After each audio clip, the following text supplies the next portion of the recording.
Times. More and more companies are trying to figure out different ways to reach consumers through the internet, and the phenomenon of social networking is adding a new dimension to this. Websites like MySpace and YouTube receive millions of hits every month, and advertisers are trying to figure out ways to market to a hard-to-reach audience. If you look hard enough, you could probably find a website geared toward almost every niche group there is. From baby boomers to Generation X, almost everyone can find a website that caters to their interests.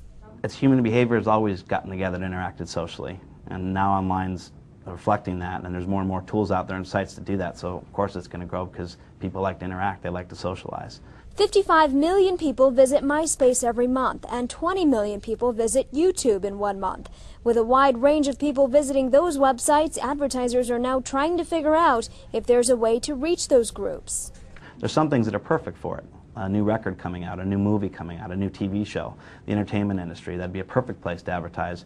It's not necessarily a great place for a packaged good company to go advertise. One challenge that companies face, however, is how quickly consumer tastes are changing. To be able to move rapidly is something I think they're beginning to realize they're going to have to do, because the consumer is fragmenting and changing pretty rapidly. And perhaps a bigger challenge for companies is how exactly do they profit from a growing phenomenon? You know, the answer is not clear yet as to what's the best way to monetize that traffic. One of the concerns is whether or not the culture of the community changes if suddenly there's a lot of marketing activity or advertising activity. And I think some companies are figuring out how to do it successfully, but I think there's a lot of experimentation going on.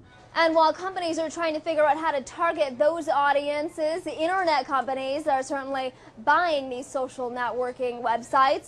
For example, MySpace was sold to News Corp for $580 million, which now seems like a deal, Tom. Yeah, it does seem like a deal here because of the 80 million users of MySpace. Facebook, another one of those big social networking websites, supposedly up on the auction block.